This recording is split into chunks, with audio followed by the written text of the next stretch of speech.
역대상 10장 말씀입니다.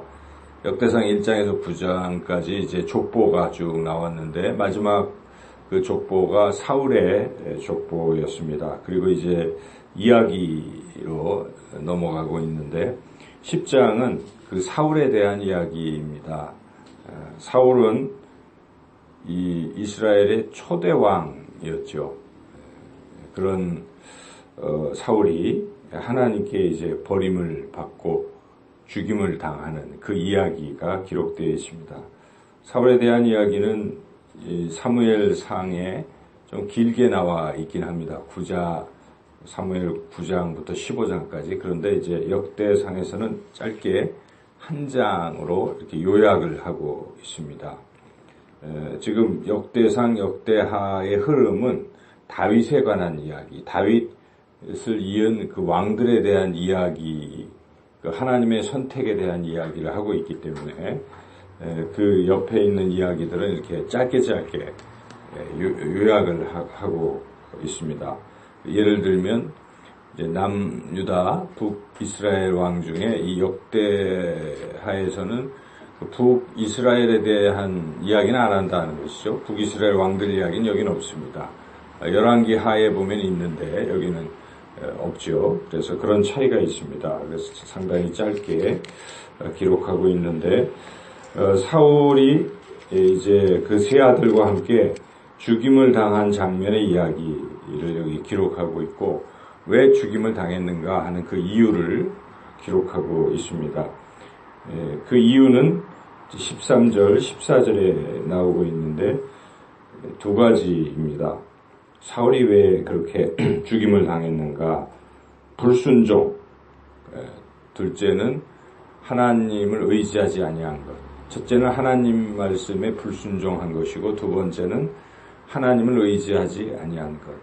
우리가 지금 찬송가 449장을 찬양을 했는데 의지하고 순종하는 그 길이 은혜 받는 길이요, 복 받는 길이요, 하나님을 기쁘시게 하는 그런 길이라고 우리가 찬양을 드렸지 않습니까? 그래서 우리 신앙의 핵심은 하나님 말씀에 순종하는 것, 그리고 하나님을 의지하는 것이라 볼 수 있는데 이 사울은 그렇지 못했다는 것입니다. 하나님 말씀에 불순종했고 또 하나님을 의지하지 않았다. 여기에는 그 자세한 이야기가 기록되어 있지 않지만 사무엘상에 보면은 이 사울이 불순종한 이야기가 기록되어 있죠. 두 가지 이야기가 기록되어 있는데 첫 번째는 자기 마음대로 했다는 것입니다. 그 불순종이라는 것을 우리가 생각할 때 하나님의 뜻과 자기 뜻이 있잖아요. 그런데 자기 뜻대로 하는 것, 이것을 불순종이라고 말하는 것이죠. 그러니까 우리 안에 이 마음에 예수님을 우리가 모셔드리고 사는 것인데 예수님을 주인으로 이렇게 모시고 사는 게 순종인데 예수님은 한쪽 구석에 밀어놓고 자기가 마음의 왕자에 앉아서 자기 마음대로 자기 생각대로 자기 뜻대로 사는 것을 불순종이라고 한다는 것이죠.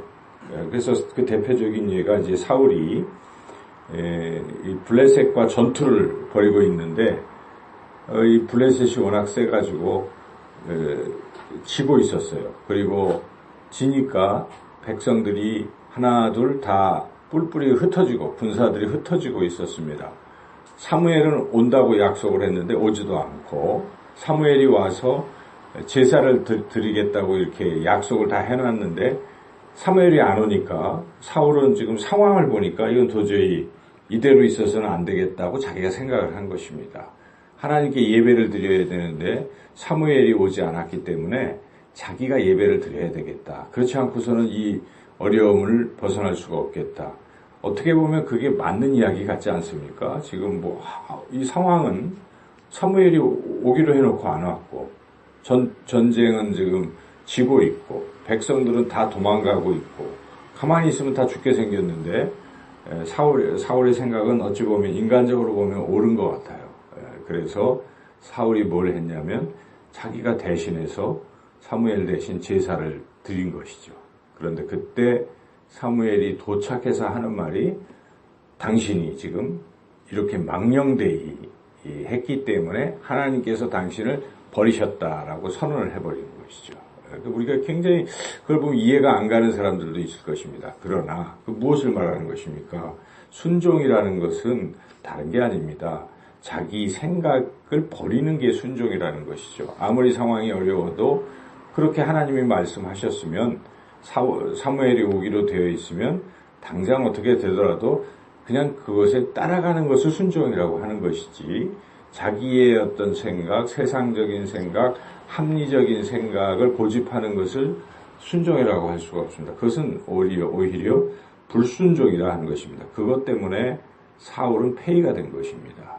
첫 번째 불순종, 자기 뜻대로 자기 생각을 고집하는 그런 부분. 두 번째 또 추가적으로 또 했던 것은 무엇입니까?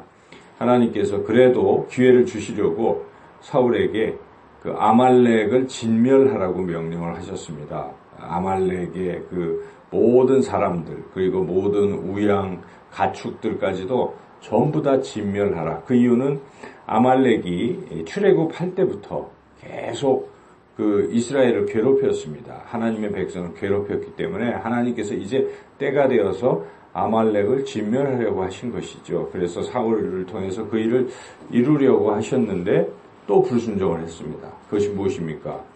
전쟁을 벌여서 승리했습니다. 승리하고 나서 보니까 그 우양이라든지 이런 가축들이 굉장히 좋아 보입니다. 그래서 이거를 그냥 가져야 되겠다는 생각을 한 것이, 아깝다. 이거 왜 다 버리냐? 왜 다 죽이냐? 아깝다. 그래서 그 중에 좀 나쁜 것들은 다 죽였어요. 하나님 말씀대로. 그렇지만 좋은 것들은 다 챙겼습니다. 물론 명분은 있었어요. 이것으로 하나님께 제사를 드려야지, 예배를 드려야지 하는 생각을 가지고 남겨두었습니다. 그렇지만 그게 불순종이라는 것입니다. 거기에도 사울이 자신의 생각을 집어넣은 것입니다. 자기 생각에는 이러하니. 이래가지고 근데 그것 때문에 완전히 하나님의 영이 사울에게서 떠나가신 것이죠. 그걸 불순종이라고 하는 것이죠. 그래서 사무엘이 그때 뭐라고 얘기합니까? 순양의 기름보다, 제사보다 순종이 더 낫다. 그 유명한 말이 거기 나온 것입니다. 그래서 철저히 하나님 앞에 순종하는 것이 옳지, 자기 생각에 하나님 앞에 제사 드리겠다고, 그건 틀린 얘기다. 그래서 사울은 하나님 앞에 그렇게 철저히 순종하지 못하고 자기 뜻대로 하다가 결국은 폐위가 되었죠. 그런데 사울이 이제 말년에 그 뒤에도 계속 불순종의 삶을 살았습니다. 다윗이 이제 하나님이 기름 부어서 다윗이 이제 왕이 돼야 되는데 왕위를 넘겨주지를 않고 도리어 다윗을, 하나님이 기름 부은 다윗을 죽이려고 했던 것이죠. 그러다가 이제 마지막 블레셋과의 전투를 벌일 때 이게 이길까 질까 궁금해서 이제 하나님께 여쭤봅니다. 하나님, 이거 어떻게 됩니까? 근데 하나님은 말씀하지 않습니다. 이미 폐위를 당했기 때문에. 그런데 하나님이 말씀하지 않는다 하여서 이 사울은 궁금하고, 그러니까 그 신접한 여인, 무당이죠. 오늘날로 말하면 무당을 원래 불러서 자기가 변장을 해서 무당을 만나서 사무엘 좀 제발 좀 불러줘라. 이렇게 사무엘에게 좀 물어봐야 되겠다. 이런 뜻에서 그 신접한 여인에게 물어봤다는 것이죠.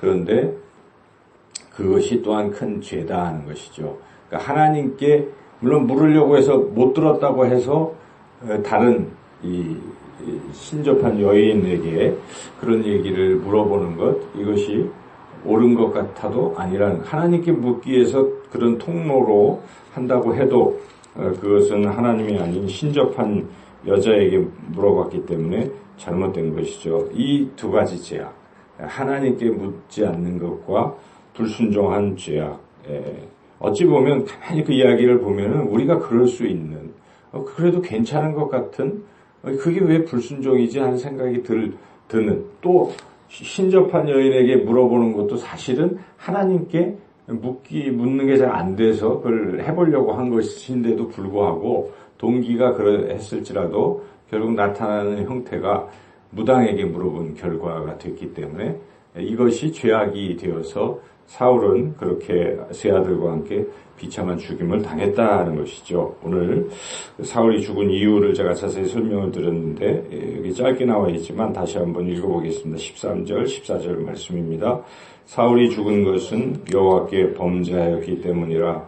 그가 여호와의 말씀을 지키지 아니하고 또 신접한 자에게 가르치기를 청하고 여호와께 묻지 아니하였으므로 여호와께서 그를 죽이시고 그 나라를 이새의 아들 다윗에게 넘겨주셨더라. 오늘 말씀을 통해서 우리는 철저히 순종해야 한다는 것입니다.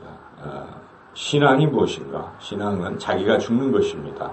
사도 바울은 갈라디아서 2장 20절에서 내가 그리스도와 함께 십자가에 죽었으니 그런즉 이제는 내가 산 것이 아니요 오직 내 안에 그리스도께서 사신 것이라. 이제 내가 육체 가운데 사는 것은 나를 사랑하사 나를 위하여 자기 몸을 버리신 하나님의 아들을 믿는 믿음 안에서 사는 것이라. 그 고백이 우리의 고백이 되어야 되는 것입니다. 그래서 우리는 철저히 우리 안에 살아계신 주님의 말씀에만 무조건 순종하고 가라고 하면 가고 멈추라고 하면 멈추고 그렇게 살아갈 때 그 순종의 사람으로 하나님의 복을 받고 또 하나님의 영광을 돌리는 그런 삶이 된다는 것이죠. 철저히 우리가 주님 말씀에 순종하는 삶을 살아가시기를 주님의 이름으로 축원합니다.